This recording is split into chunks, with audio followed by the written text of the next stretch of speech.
There is no love greater than a mother's love, no sacrifice comparable to a mother's sacrifice.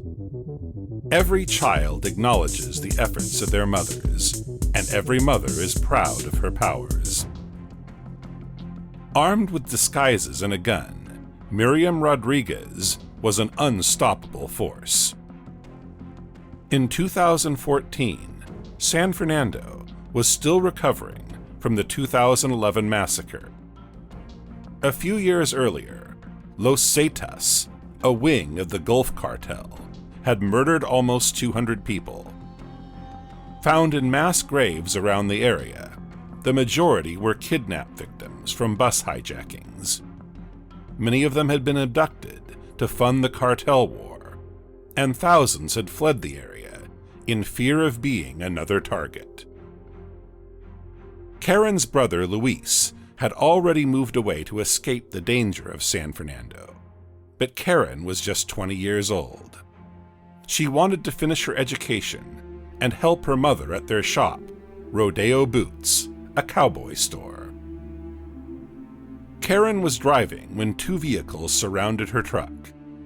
Men with guns pulled her from the car and into theirs, abducting her. They took her to the Rodriguez family home and tied her up, ready to continue with their ransom plan. But instead, a family friend dropped by to work on a car and startled the kidnappers. They took both of their captives and left the house. Miriam and her husband borrowed the ransom money from the bank. The area had seen so many kidnappings that the bank offered loans specifically for ransom payments. Miriam and the family did exactly what the gang demanded of them. They dropped the ransom money near the health clinic, as they were told, and went to a nearby cemetery to await further instructions. They were never contacted.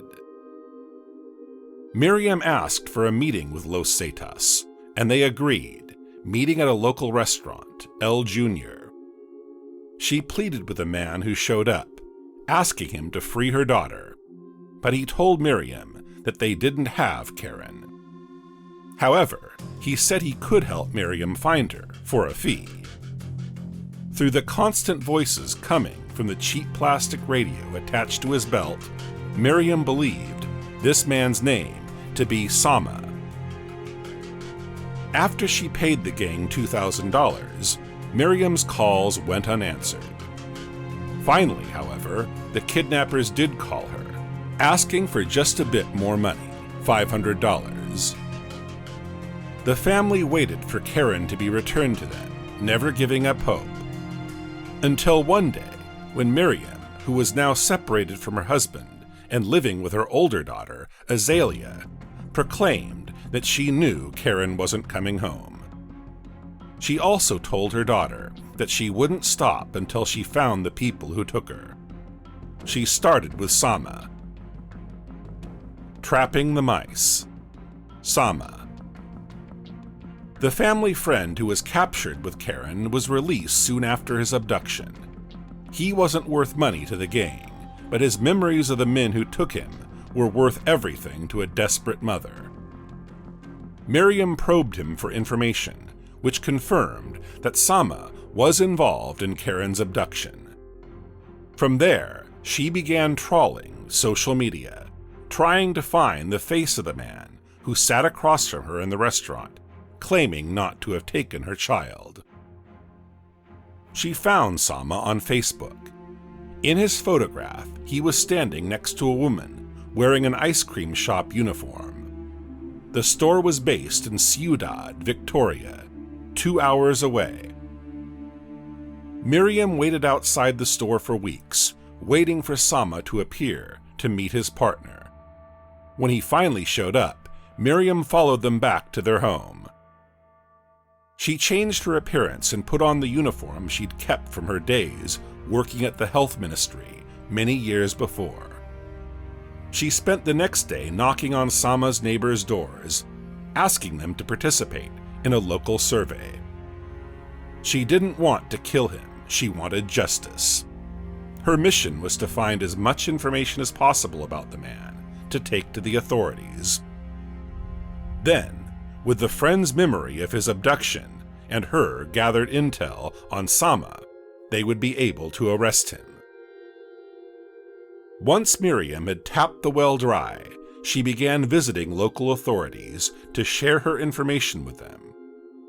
The problem Miriam was up against was that over 70,000 people had gone missing in Mexico, and the country's homicide rate had doubled. No one cared. She eventually found one federal policeman who was willing to help her. She had gone to every single level of government, and they had slammed the door in her face.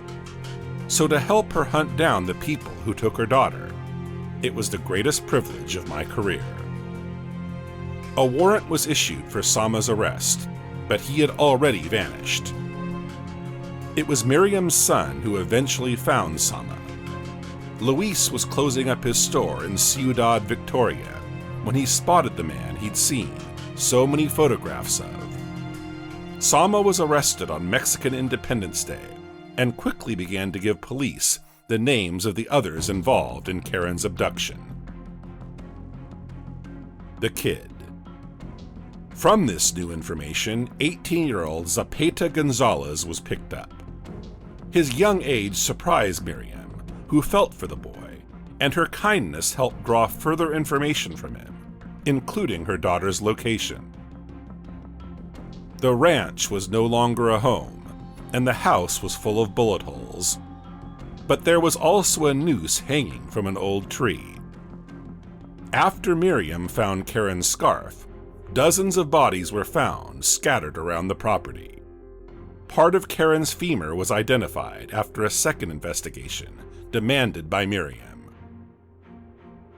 The babysitter.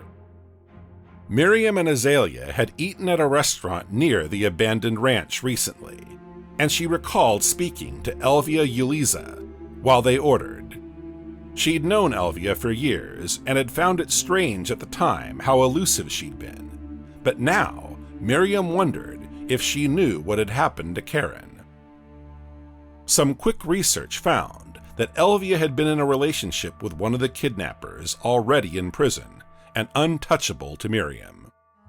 So Miriam waited for Elvia to slip up, and she did.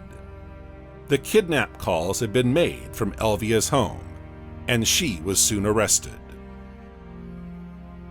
The born-again Christian.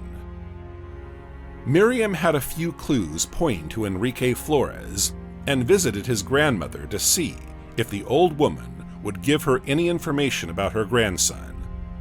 She was told that he'd started going to church, so Miriam attended the Mass to watch Flores in more detail. Miriam told the police of her findings and handed over her research on the man. He was arrested inside the church, much to the horror of his family. The florist. Miriam had tracked the florist to the border, where he was selling flowers on the Texas bridge. She'd been looking for him for over a year, and she'd been given a tip about where she could find him. By this point, 56-year-old Miriam had been looking for her daughter's killers for several years. She'd started a support group for parents of kidnapped children called Colectivo de Desaparecidos de San Fernando, the Vanished Collective, which had quickly grown to 600 members. She received countless death threats from gangs and family members of the people she'd helped put away, but it didn't deter her.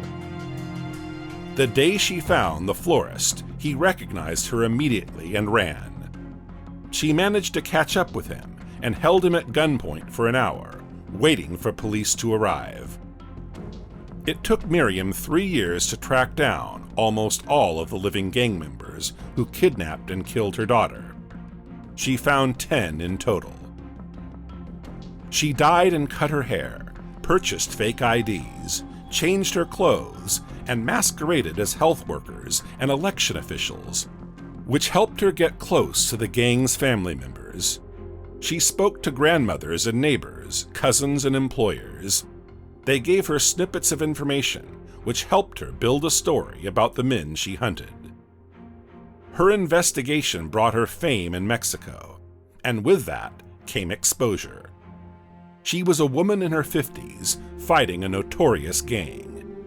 She was bringing openness to their crimes and was showing other families who had missing children that they should be fighting back, not hiding in the shadows, hoping their children would be returned alive. The exposure she got from her mission made her vulnerable. People didn't go after the cartels, and she eventually asked the Mexican government for armed guards to protect her. She was hunting murderers who had concealed themselves as upstanding members of the community, and they would do anything to keep their secrets. In May 2017, Miriam was shot dead outside her home on Mother's Day. Just weeks before, she'd handed over another gang member to the police. Finally, she'd got one step closer to finding all of her daughter's killers. Some of the men put away by Miriam had escaped, and she was concerned that they'd go after her and her family. Despite her protection from the police, she was still killed. San Fernando grew quiet for a while. The community was mourning the loss of their vigilante, and her death affected many. Even Francisco Javier Garcia Cabeza de Vaca, the state's governor, tweeted about Miriam's death. The government of Tamaulipas will not allow the death of Miriam Rodriguez to turn into yet another statistic. #No to impunity. Authorities vowed to catch her killers, and a plaque was placed in town in her honor. Continuing the cause. Miriam's son Luis took over her support group, but it quickly waned as the members were now fearful. Miriam's murder had sent them a strong message. A month after Miriam's death, police arrested a woman in Veracruz, 500 miles from San Fernando. The tip had come from Miriam herself, who believed the woman was a suspect in her daughter's murder. She had fled San Fernando to Veracruz with her son and was driving a taxi. The woman had been Karen's torturer and had beaten her as she hanged from her wrists. Miriam Rodriguez had tracked down another.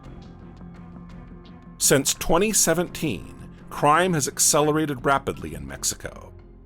On the 7th of June 2020, 117 murders were reported in 24 hours. The cartel gangs have been targeted political figures in very public attacks. Last year, one of the gangs dressed as construction workers to get close to the police chief, Omar Garcia. He survived the 3 gunshot wounds he endured and blamed the attack on the Jalisco New Generation Cartel. They were also responsible for killing 26 people in a massacre. While Miriam Rodriguez is considered a hero in her hometown, no one has been passed the baton to continue her plight. Until the country is safe from internal drug wars, kidnapping, murder, and trafficking, the parents of these missing children have no hope of seeing their loved ones alive again. In the end of this video, don't forget to push like and subscribe button for supporting us to make more content.